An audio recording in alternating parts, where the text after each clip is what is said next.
Hello, everyone. Thank you for joining us today on the Gold Silver Bitcoin Show, brought to you by the GoldSilverBitcoin.com store. We are more than honored to be sitting down today with David Veksler. David Veksler is a founder at the Bitcoin Consultancy, as well as a managing partner at Vellum Capital. Thank you so much, David, for joining us today. Justin, a pleasure to be on your podcast. So you were telling me before we started recording that you've seen every single way somebody could get in trouble with their Bitcoin wallet and how they could lose their Bitcoins. And you've helped thousands of people, you say, recover their cryptocurrencies. Could you go over some of the most common ways in which people lose their Bitcoins, and as well what you've learned through this process of recovering Bitcoins for people?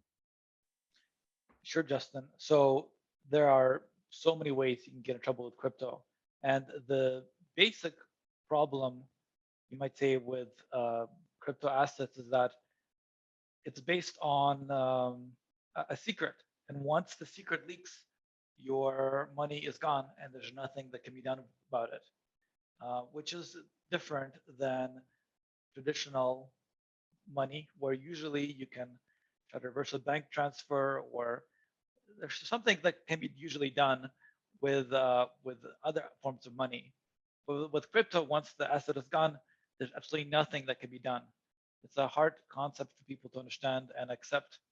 So as far as the way that this could happen is, one common scenario is that people simply forget the password to their Bitcoin wallet. And sometimes there's just nothing you can do if you have no idea what it is. Sometimes they have a pretty good idea what the password could be, and I try to brute force it. So that's one common category. You just forgot the password. Another common category is something went wrong with the wallet software.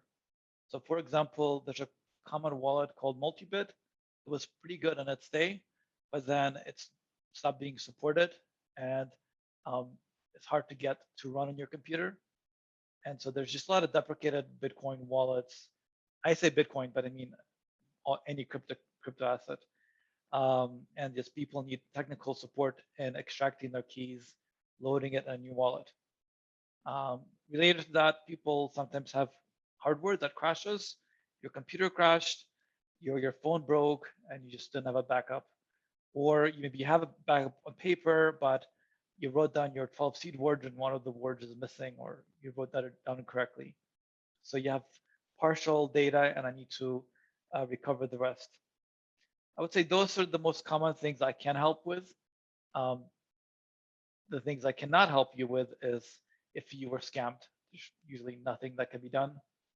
Very hard for people to accept that. And yeah, those are the most common categories that I hear about.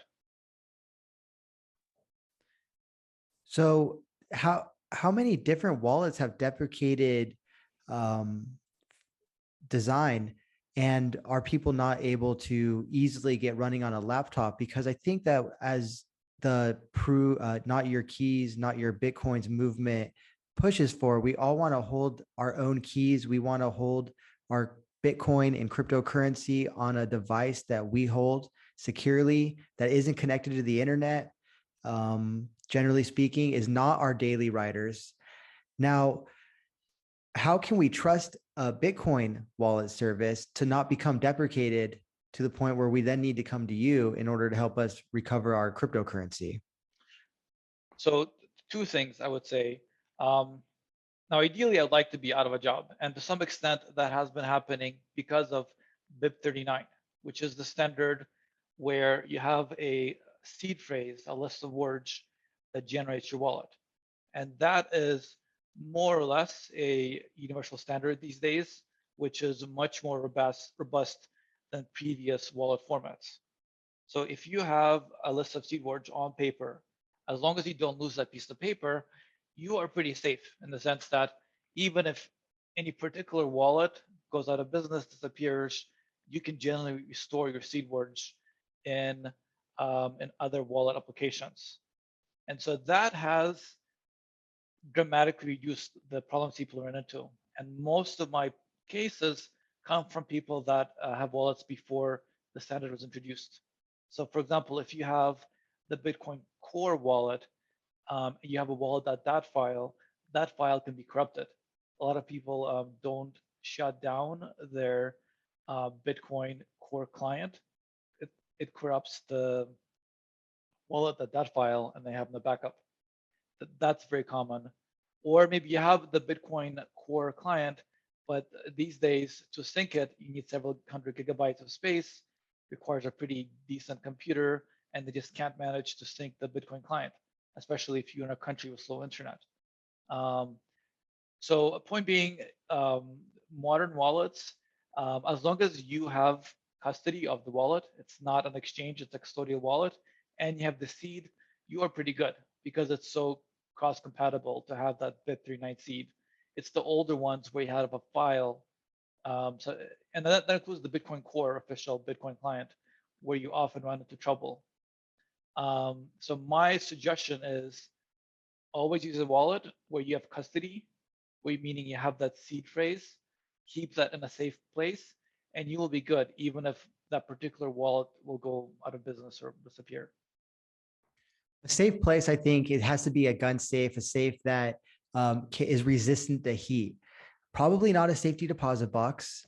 I think we've seen examples of there being issues with that. For instance, there was a Los Angeles private vault service, which was raided by the FBI, and all the deposit boxes were emptied out, although many of these people weren't really suspected of a crime. And if you had your seed file there, you would run into a problem. So storing it at home makes sense, but certainly storing it in a fire resistant safe, like a gun safe, the safe that you would store your gold and silver in, is crucial, I think. And then now, I guess also you'd want to maybe hold it in two spots, and that kind of complicates things. So maybe you've got it written down in two separate fire resistant safes to really ensure that you don't ever lose these Bitcoins. Do you have any other further suggestions about how to like hold the seed file, the kind of physical? Yes. So 3 bits of advice. One is use a metal seed um, device, for lack of a better word. So there's a lot of different brands. You can get it for $20 to $40. Crypto Steel is one popular one. I got some no-name device, but basically it's a metal plate where you either etch your seed words or it comes with little alphabet metal pieces and you slide them into place. So that is safe against house fires. Keep that in a safe place. But the fact that it's metal makes it much more robust from fires, floods, etc. That's one thing. Number two is use a passphrase on your wallet. So if you have a 12-word seed phrase, the passphrase is basically like a 13th word. Or if you have a 24-word, it's basically like a 25th word. So you can keep your seed phrase where it can be discovered, but because there's a passphrase on it, nobody can steal your Bitcoin just from finding the seed phrase. So if you don't have a safe in your house, that's what I would recommend. I was going to say something else. Yeah, and keeping multiple copies is a good idea. I would also say make sure that your loved ones know where it is in case something happens to you. You want them to have access to your Bitcoin. Do you have any stories, any hard-won battles from trying to recover Bitcoins or cryptocurrency from wallets? Maybe experiences that were particularly trying for you? There's just so many different ways that things can go wrong. So let me give you one example. Somebody had a Trezor and the screen broke and he lost the seed words. So what I did is I got another Trezor, which I actually have here on my desk. Yeah, these are the devices. And so I took out the motherboard from the broken Trezor with the broken screen, moved it to a working Trezor, and I got the Bitcoin out. So sometimes it requires a little hardware hacking, wasn't too difficult, just an X-Acto knife and some glue. That was one case. Sometimes somebody cuts the seed. One guy cut off some letters of their seed phrase. I don't know how it happened, but oh no, he had printer margins, and when he printed it, it cut off some of the words. So I had to brute force that. That was interesting. There's just so many ways you can go wrong. Most often, unfortunately, what I see a lot is people try to fork their Bitcoin, and there's fake forking clients. So, for example, they claim that they'll help you fork your Bitcoin Cash, but once you enter your seed online, it steals your Bitcoin.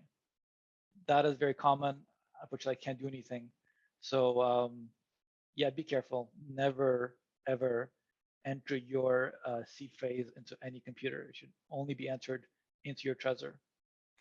Are there any other third-party attacks that you've seen that are common?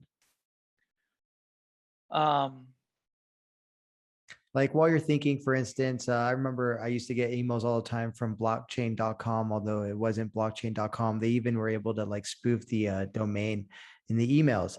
And so I believe it would just essentially be like you would click on a link, you would be brought to a page that reflected blockchain.com, but wasn't blockchain.com. And when you enter your password in, then you would lose your Bitcoin. And that's an example that I saw a lot. I want to say back in like 2013, 2014.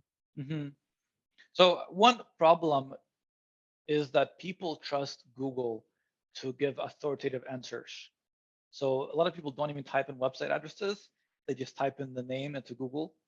And they're not even aware that it's Google. They type in a word into their website's address, and they just assume that things will magically work. And outside of crypto, they do. If you want to go to Amazon, people will just type Amazon, and you go to Amazon. But when you type the name of a crypto wallet or say Ethereum, people assume that the first result is going to be legitimate. And oftentimes it's not. If you type, and this happened just today, somebody did this, they typed in Bitcoin Cash, the first result was a fake Bitcoin Cash wallet. Because it was an ad, and anybody can create ads, Google can't really screen the ad accounts for legitimacy. It was a fake wallet. Somebody sent their Bitcoin to this fake wallet, and it was gone. And so you cannot trust Google to be authoritative. And that applies for getting wallets, for opening exchange accounts, for getting advice. My competition is mostly fake recovery services, which ask for money up front, make impossible promises, and then disappear. So you just cannot trust Google or any search engine to give you authoritative results when it comes to crypto. Are there any, do you find yourself recommending to potential clients any steps they can take before they bring the wallet into you to see if they're able to solve this problem themselves? Yeah, so if you go to my website, walletrecovery.info, pretty much everything I do, I explain exactly how to do it yourself, because there was a lot of advice and already out there. And so if you are technical, if you have a technical problem, you generally don't need me. The people that come to me are usually less technical. They don't know how to run a brute force. They don't know how to extract the key file. But pretty much everything I do is already well documented on my website. I just save you from having to install Python and compile some libraries. It's pretty much all available online, either on my website or others. Any other general knowledge information that people should have about holding their own Bitcoins or wallets? It's not hard if you know the basics. And the basics is custody it yourself, meaning that only you hold the keys. Back it up on paper. Never ever share your seed with anyone else. And don't think that anybody is going to be better with your money than you, if that makes sense. There's so many of these fake trading services, a lot of services that claim that they will make you money on your Bitcoin, but it's all scams. And so people are always thinking that there's some way that they can earn interest or profit on their Bitcoin, but it's not. There's no free lunch out there. I interviewed Trace Mayer a while back for the podcast, the Gold Silver Bitcoin podcast, and he told me that the Bitcoin industry, that is the exchanges, custodians, lenders, have no interest in people holding their own Bitcoins. Quote, why would the industry want to convince people to do that? They don't get to rehypothecate them. They don't get to engage in fractional reserve banking as easily. They don't get to lie about how many coins I've actually got because they have to deliver them when people demand them with proof of keys. They don't get to lend them out. Trace Mayer says our monetary sovereignty makes us strong, gives us economic power. Quote, other people, they want to whittle that away from you. They want to take your monetary sovereignty. They want you to be a weak, little, flaccid slave who has to ask them for permission to do stuff. They don't want you to be monetarily sovereign, whether it's the Federal Reserve, whether it's the current banks, whether it's the government and politicians. They want you to be in a position where they can do whatever they want with you and with your money when they choose, not when you choose. What do you think about that? Well, I've seen Trace Mayer speak a few times, and I love how principled he is about this. I certainly would not be so dramatic. The basic point I agree with. The whole philosophy of Bitcoin is be your own bank, custody your own assets, be in a position where nobody can touch your wealth. So totally in agreement. Now, the concept of crypto savings accounts, or let's say more basically, because crypto is money, savings accounts in general, where you earn an interest in your savings. I'm not opposed to that. And I think there is a place for that. Now, I think that Bitcoin has, or let's say money in general, has different functions.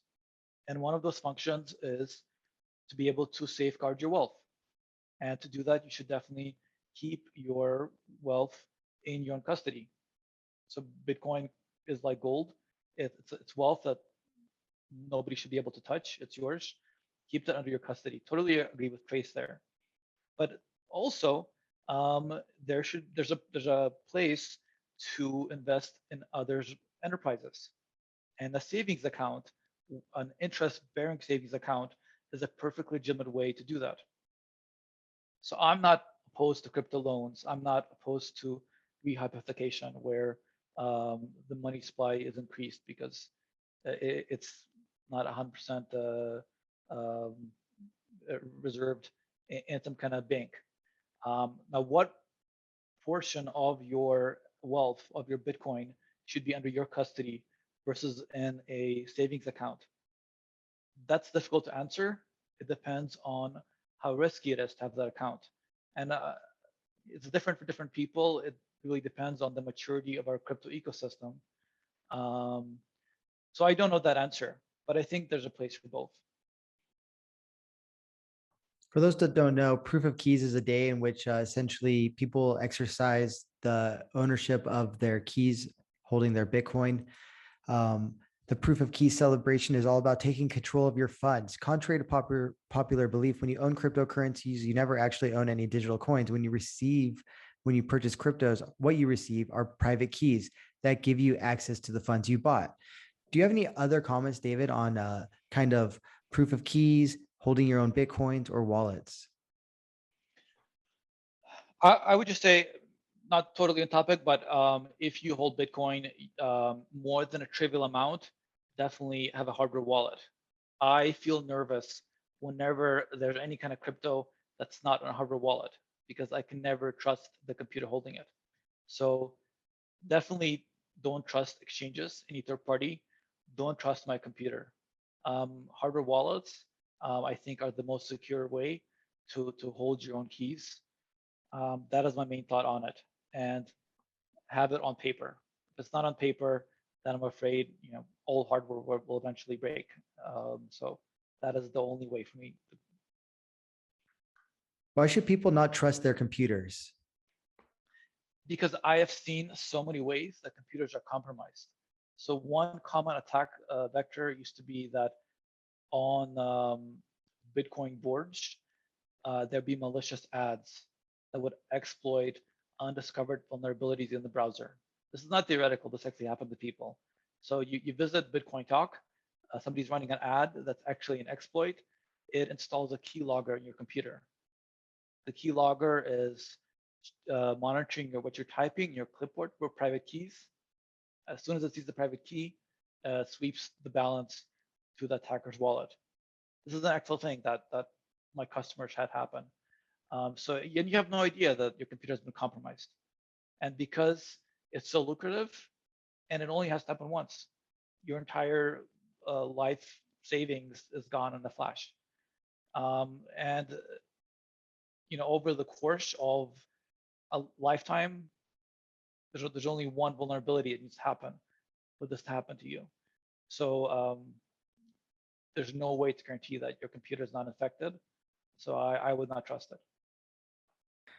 So I'm curious, what are your thoughts on the current technical state of Bitcoin? Is there any technical news that you're watching? There's so much that's been going on on the development side of things in Bitcoin specifically over the years. There's been the Lightning Network, which introduces channel factories and private messages on Bitcoin's second layer.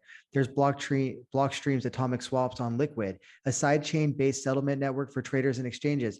There's some debate whether that's been adopted or not. Blockstream's Elements, RSK, the Fiber Network, Stratum version 2 protocol by Matt Corallo, mining derivatives. Then on the privacy front, there's CoinJoin, Mimblewimble, Dandelion, Bulletproof, Snicker, Value Shuffle. Then there's smart contract attempts on Bitcoin, or at least on a layer thereof, like Mass, Taproot, Graphroot, TapScript. Is there anything that you're keeping an eye on these days? Let me change the topic just slightly and say that every cryptocurrency is a different business model. And so Bitcoin as money is a universal business model, meaning that everybody uses money. And let's say Ethereum is a different business model for smart contracts. But money is the most common, the most important use case of crypto assets. And so, but the most important thing about Bitcoin is its use as money and the technology supporting that. And Bitcoin itself and Lightning Network facilitate that. So I think that's the most important thing to keep an eye on, and other projects which facilitate other use cases are always going to be secondary to me.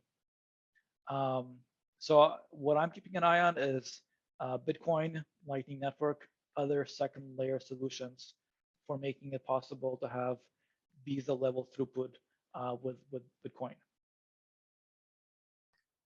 Developers, Lightning developers in particular, this is who I've seen say this, argue that the modularity that is needed on Bitcoin to develop a Visa type throughput is actually a more sound engineering approach than is being done on some of these other blockchains. Do you agree with that? I am not a blockchain expert. What I will say is the vast majority of people that have opinions about different cryptocurrencies aren't qualified to have this opinion either. It's a very complex technical question to say that to say which currencies can scale. For example, can Ethereum scale to be the world's smart contract framework? Is Bitcoin really bottlenecked by the block size? Or any of these questions? They're extremely complex. Very few people in the world are really qualified to have an informed opinion. But that's my general perspective on this.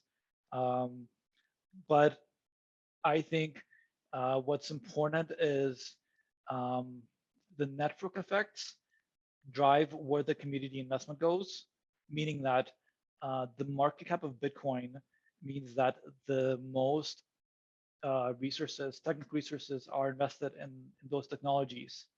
And so I think Bitcoin is the most innovative cryptocurrency because it has the most community investment. Does that make sense? What I mean is a lot of people have the assumption that just because all these other crypto assets have all these features that Bitcoin doesn't, they must be better. I disagree with that because all these other altcoins are experiments, and they're trying all these new things, and that's great.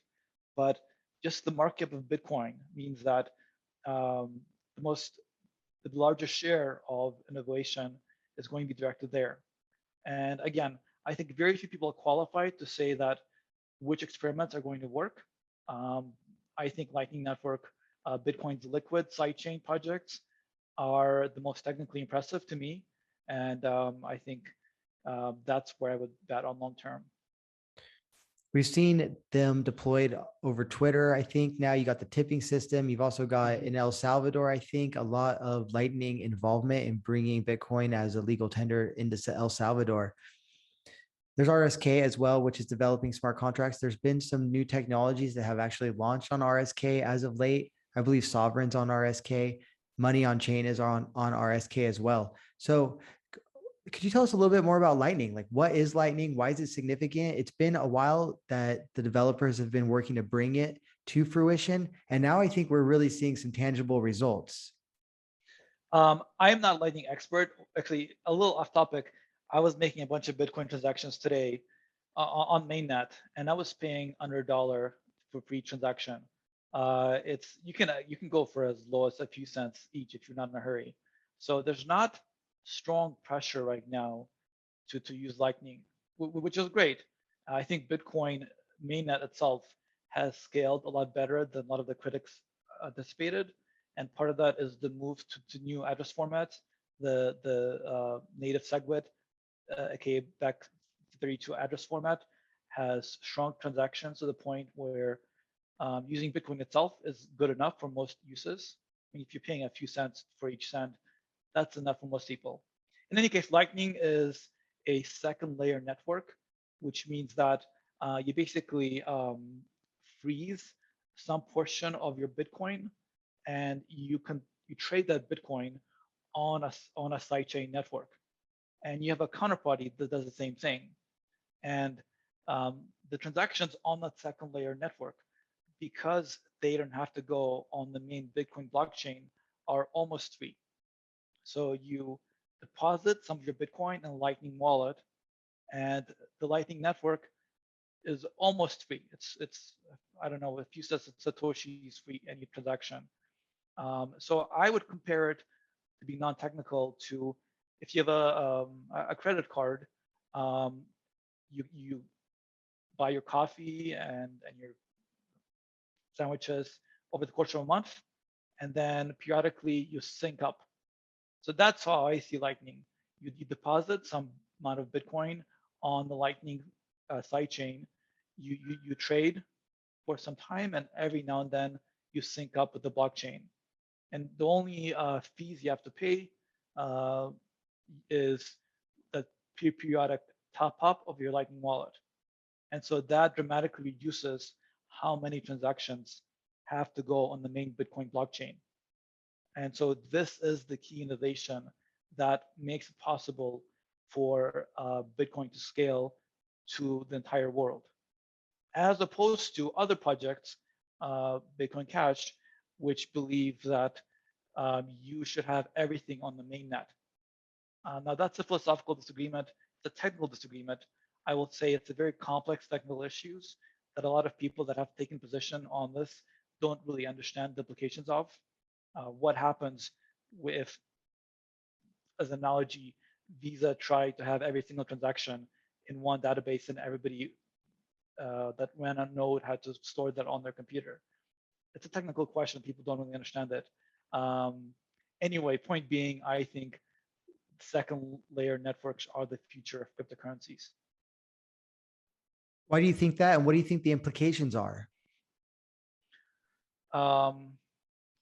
Well, so Visa processes, I think, 16,000 transactions per second, and their maximum throughput is 64,000 transactions per second. So the goal, the philosophy of cryptocurrencies, of Bitcoin, is that everybody should be able to run their own node. That's how you avoid censorship. The whole point of Bitcoin is to prevent censorship by any central entity. And how do you do that? You allow everybody the power to verify the network. And so the consensus is not the consensus of governments. So with central banks, basically all the central banks have a consensus about how much money they should be printing. But everybody in the world should be able to run a node and keep the money supply honest. That's the point of Bitcoin. So if you had to have every single transaction, those 16,000 transactions per second that Visa has on the Bitcoin chain, it would not be feasible for mortal beings, normal people, to store that on their hard drives. It just wouldn't fit. It would be, I don't know the exact number, but it would be tens of gigabytes per minute in terms of the block size growth. So Google, Facebook, they can afford that. They have data centers that have petabytes, and I don't know what the next number is. of storage capacity and computing space, they could run that node, but normal people could not. So in order for Bitcoin to, for money to remain under the purview of the community and not a few corporations, governments, we have to control how fast the blockchain grows. So right now, every 10 minutes, a new Bitcoin block is mined. It's capped at 2 megabytes. And that growth rate is sustainable. You can, I don't know the size of the Bitcoin blockchain right now, it's like 300 gigabytes. You can store that on your hard drive. But if you look at Ethereum, now it's, I forget, I don't know how much it is exactly, but it's over a gigabyte. It'll take forever to sync. So normal people can't fit that whole blockchain on their hard drive. So the point being, if you want to scale for Bitcoin to be the world's money, you have to offload some of those transactions to sidechain network. So that only the most important transactions are on the public blockchain. Those being the periodic sync-ups when those sidechains are basically synced with the main network. So a Bitcoin node is essentially any computer that runs runs Bitcoin and stores the entire blockchain.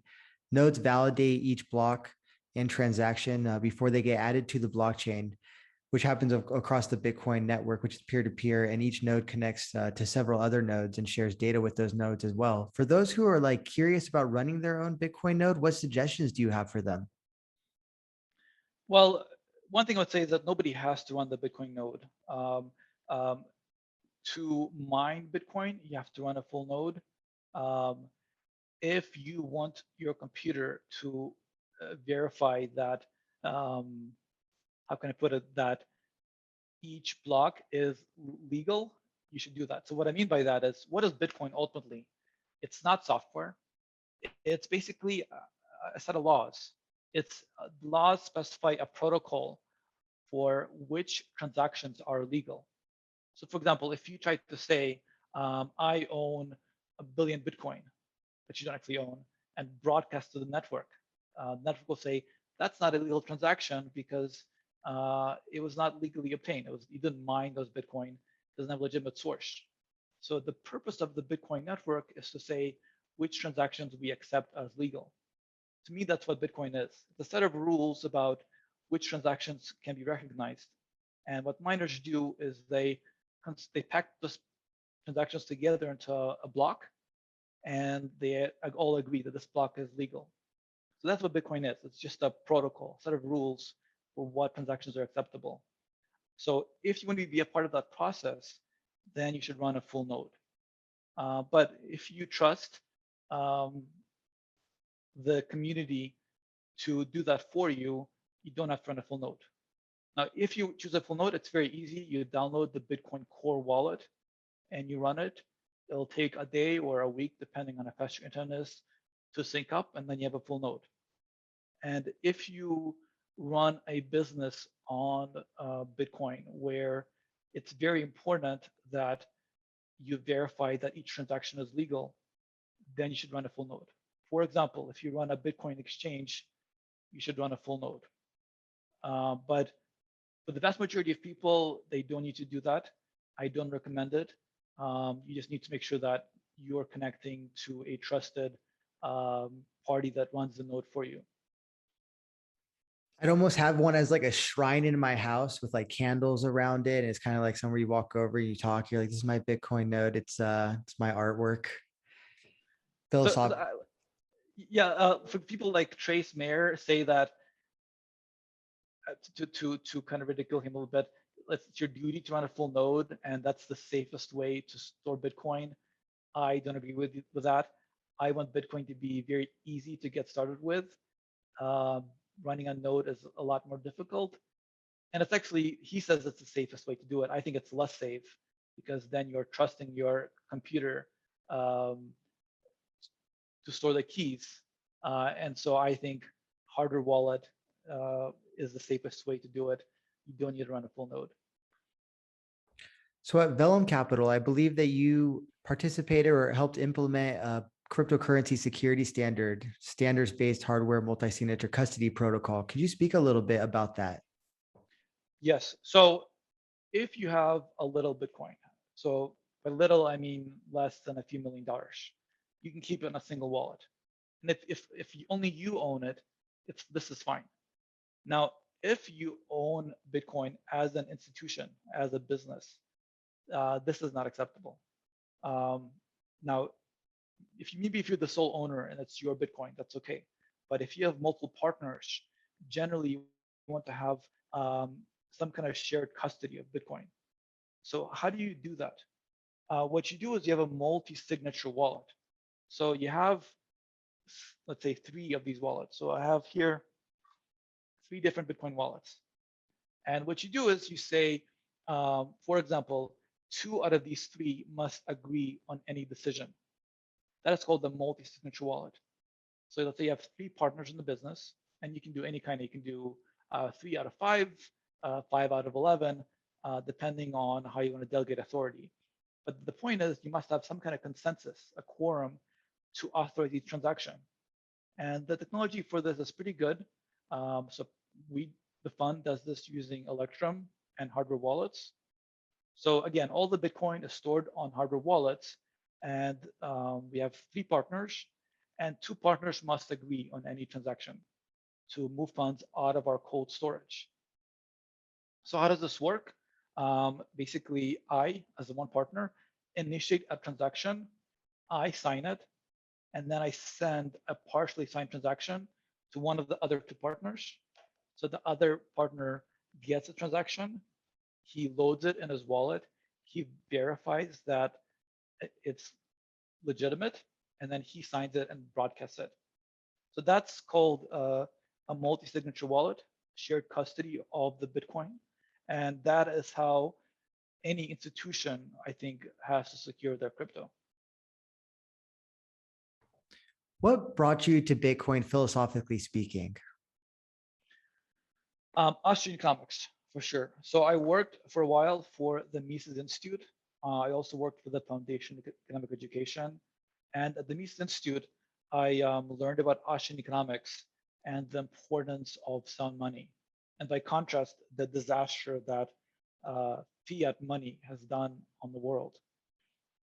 And it took me a long time after the creation of Bitcoin to connect Bitcoin and the possibility of sound money. Too long, I'll say, because my friends were shouting at me, Bitcoin is the solution. And it took me a while to realize this. But basically in 2013, I was hired as a software architect to build a Bitcoin exchange. And in the process of building it, collecting requirements to build that exchange, I realized that Bitcoin is the solution to the disaster of fiat money. So that's when I became a convert and advocate. When I entered into the Bitcoin industry in 2012, it was filled largely with cypherpunks and anarcho-capitalists and libertarians who were attracted to it because of the possibility of a sound money. There's a cap at 21 million, which in some ways is a commentary on the inflationary fiat currencies, which the central banks are printing of today. There's a reference to bailouts in the code, Bitcoin itself. So I think while Bitcoin has become more mainstream, it has attracted a lot of people of different philosophies. However, what I've noticed is that Austrian economics basis remains a large part of particularly the Bitcoin community, if not the other cryptocurrencies and blockchains. So for example, at Bitcoin 2021 in Miami, Ron Paul opened up the event and he spoke about the ability for people to have financial choice and freedom. He admitted he's no Bitcoin expert, but he believes that people should have the choice to choose any money they want. And he also couldn't help but notice that a lot of the people in the Bitcoin industry were philosophically aligned with him and his ideas. And there's a reason why he was asked to be the keynote, no doubt. So can you speak a little bit more about Austrian economics, Bitcoin, or also even the overlap between cypherpunks and Austrian economics or free markets? Yeah, so let me change the topic a little bit. So here I have a ballot. The state of Colorado sent me this ballot. And this is one way that people try to influence the socioeconomic system. Another approach is people try revolution, violent change. And for me, it was giving up on both possibilities. So I think we've been trying to advocate libertarian ideas. Ron Paul has, and actually, it was Ron Paul's 2008 campaign for the presidency that the failure of that convinced me that it's not feasible to try to make society free through the political system. And of course, it's useless to try to revolt against the government. So I think agorism, trying to create this marketplace outside of the state's control, to me is the best shot we have. Bitcoin is not perfect, but to me, it's the best opportunity we have right now to create freedom in our lives.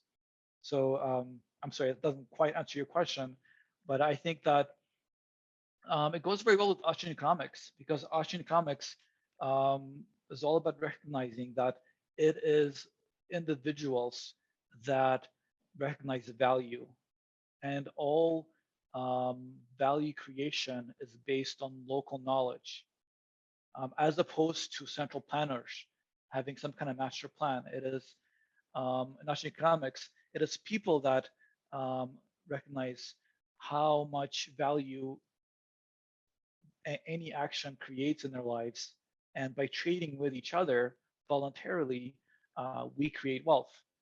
And by making value transactions private, Bitcoin removes the ability of central planners to try to force their view of society. So I'm sorry, it doesn't quite answer your question, but I think that's why I'm so bullish on Bitcoin, because it creates this possibility for people to create value peer-to-peer.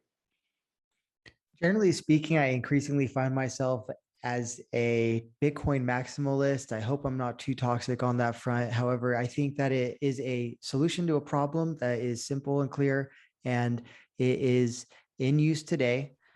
There, of course, is the cash versus gold debate, but I think that's largely irrelevant. It is functioning as a solution to a crisis, really a problem. Whereas I think the other chains, they're solutions to problems.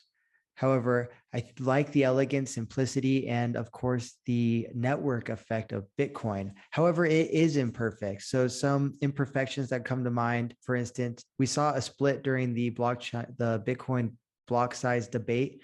We're still seeing that play out. We talked about some of the different paths that have been taken. Bitcoin Cash increased the block size, whereas Bitcoin has stayed with the same block size, and then had advents such as Lightning Network built on separate layers on top of Bitcoin. And as you stated, we haven't really had too much pressure to need to use Lightning either. Now, some other imperfections, such as Mike Hearn's critique that there was a governance issue in Bitcoin, comes to mind. I think that when Gavin Andresen said that Craig Wright was Satoshi, he had his keys revoked. And I don't believe those keys were ever given back. So those events are, I think, of interest. I have questions about the ultimate governance of Bitcoin. I think it's imperfect, but nonetheless, as I stated, I find myself generally spending 80% of my time into Bitcoin. So could you kind of speak to some of the imperfections of Bitcoin that you've seen? Well, let me repeat something I said earlier.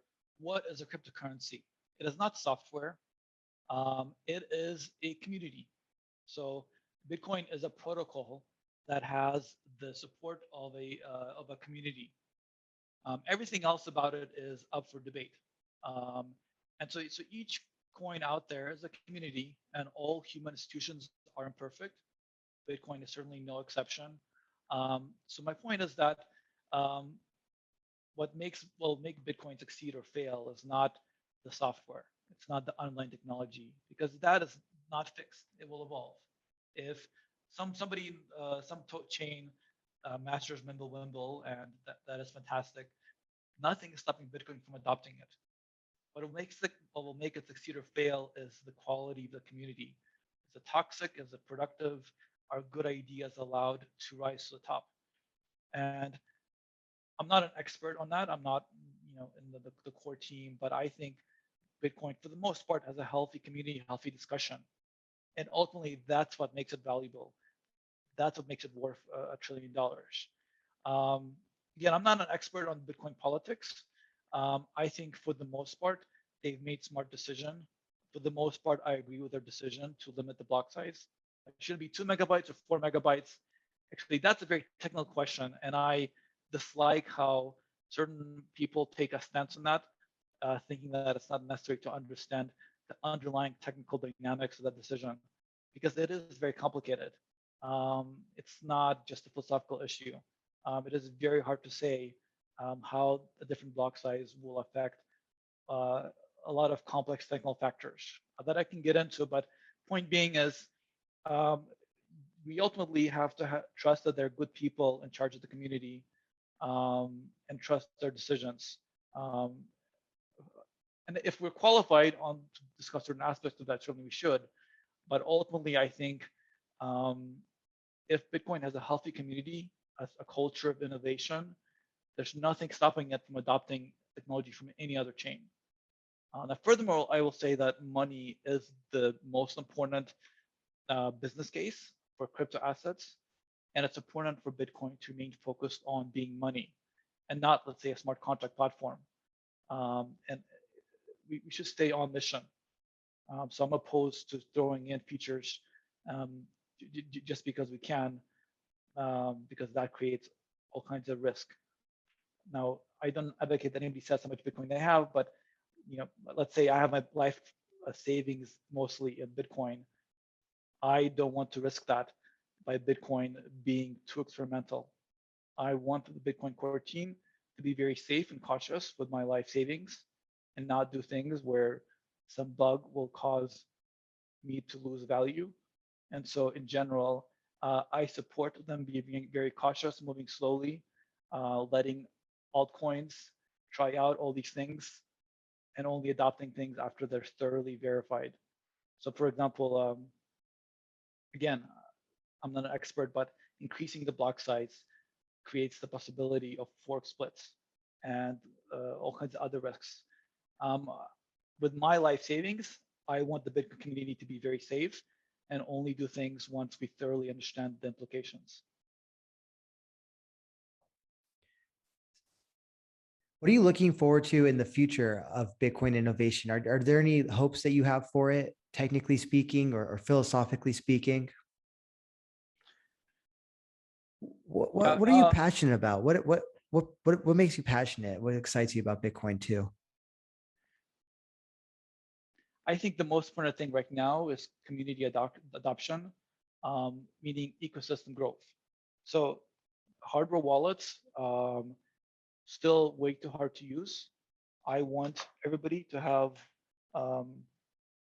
just a card like this that is a Bitcoin hardware wallet that you can use at point of sale. So I want Bitcoin clients in stores where you're directly making Bitcoin transactions, as is happening in El Salvador. That's most exciting. Not necessarily the legal tender part, which is fantastic, but for that ecosystem to grow to point of sale and everybody to have a Bitcoin wallet. So right now I have a Coinbase Bitcoin debit card. And the way it works is when I want to buy, let's say, ice cream with my Bitcoin, Coinbase will sell enough Bitcoin to convert to dollars so that I can buy ice cream. That's not ideal. I want the ice cream shop to directly accept Bitcoin. And so that requires that ecosystem adoption that I'm talking about. That's most exciting to me, not any particular sidechain development.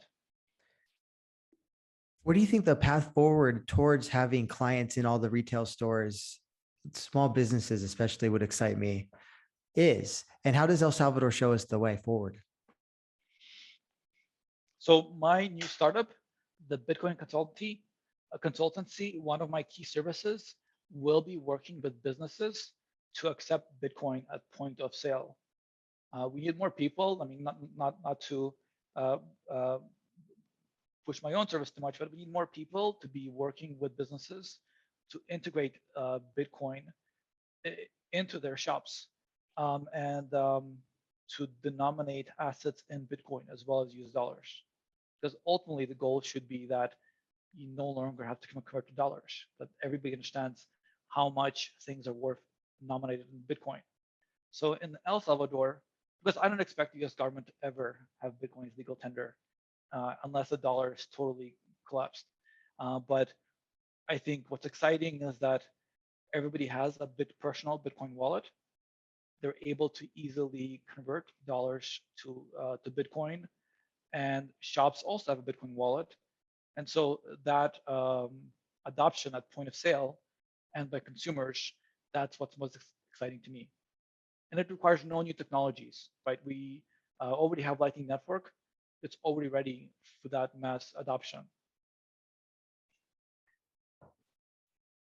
So you seem excited about El Salvador. Have you been following that at all? And what have you learned about that? I think there's been some concern about like that it's a legal tender and people have to use it, but I think that's been explained in a satisfactory way enough with the government wallet that they have there, where people aren't going to have too much of a headache or be forced to hold Bitcoin by any means. They're able to exchange things. However, as a legal tender, I guess they are going to be accepting it. So I don't really see that element of force. It is a little convoluted when you read the law as what we should be focusing on. I think that perhaps at the very least, one of the best aspects of the legalization of Bitcoin as legal tender in El Salvador might be the awareness that is brought to the people there who can learn about not only Bitcoin, but the sound money principles behind it. If you start looking into Bitcoin, you might end up reading Mises eventually. So what excites you about what's going on in El Salvador? I'm not following it too closely. I mean, it's not a free market economy. Um, uh, it's important to know that the reason that El Salvador dollarized is because they had hyperinflation and their own currency completely collapsed and were first forced to dollarize. And I don't know, I forget the name of the president. I don't know his name. Bukele? Bukele, yes. I don't know why he decided to adopt Bitcoin exactly. It may be populism. I certainly don't want to uncritically praise all his actions.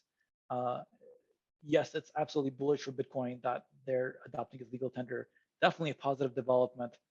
But I don't want to uncritically support his actions. I don't support him forcing people to accept Bitcoin. In other words, um, I'm sorry, I forgot your question exactly. But Well, let me comment on some of that because I think you make a really yeah, good point, and it's a point that nobody's really making in this space. Everyone's kind of like, "Yeah, El Salvador, it's so great, amazing," and I do think that it is a very interesting development from a historical standpoint. I am watching it very curiously.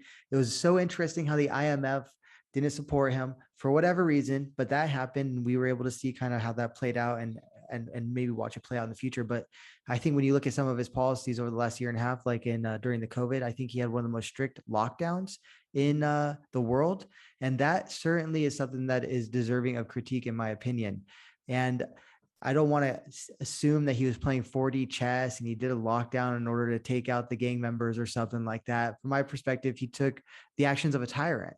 So yeah. now it is interesting to see how this plays out. But what was really kind of disgusting to me at Bitcoin 2021 in a way was just the like blind cheering. Everyone was like, yay. It was kind of a little like emotionally driven, the announcement.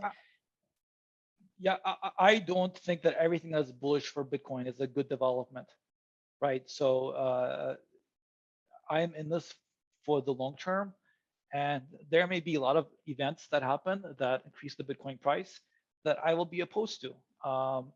Forcing people to use Bitcoin is something I'm opposed to, even though it's great short term for the price of Bitcoin. Um, yeah, I can't think of, or China, for example, banning Bitcoin was a short term bad for the price, but I think long term was positive development for the Bitcoin ecosystem. So I don't automatically think that just because this causes price to go down, it's bad, or just because it causes price to go up is good. We've had the honor of sitting down today with David Veksler. David is the founder of the Bitcoin Consultancy, which also runs the walletrecovery.info wallet recovery service, a Bitcoin disaster recovery service. He's also a managing partner of Vellum Capital. Thank you so much, David, for sitting down with us today. Justin, thanks a lot for having me. It's a pleasure. And thank you, everyone, for listening. What's up, everyone? I hope you enjoyed the show. Head on over to GoldSilverBitcoin.com for more content like this, as well as long-form written articles about precious metals, Bitcoin, and other topics. Also, check out our shop where you can get precious metals, storable foods, and all sorts of other cool survival and prep gear as well.